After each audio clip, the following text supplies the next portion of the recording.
एक छोटे से गांव में रामू नाम का एक किसान रहता था। वह बहुत मेहनती और ईमानदार था।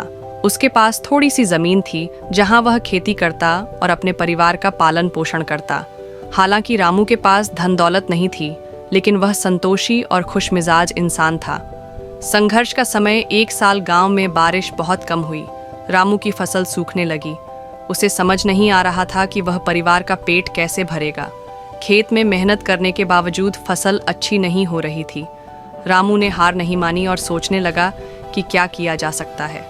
उपाय की खोज एक दिन वह अपने गांव के बड़े बुजुर्गों के पास गया और अपनी समस्या बताई।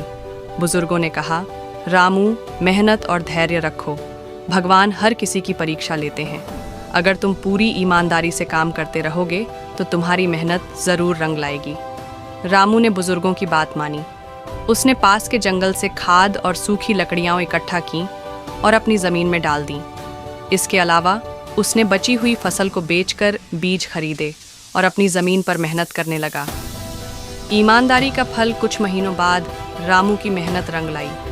बारिश भी हुई और उसकी फसल लहलहाने लगी। इस बार फसल इतनी अच्छी हुई कि उसने अपने परिवार की ज़रूरतें पूरी करने के बाद बची हुई फसल को बाजार में बेच दिया। इस तरह उसने थोड़ी सी बचत भी कर ली।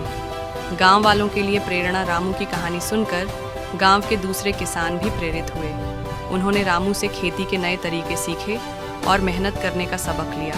धीरे धीरे गांव की स्थिति बेहतर होने लगी। निष्कर्ष, रामू की ईमानदारी और मेहनत ने न केवल उसे सफलता दिलाई, बल्कि पूरे गांव को नई राह दिखाई। यह कहानी हमें सिखाती है कि कठिन समय में धैर्य और मेहनत से हर समस्या का समाधान संभव है।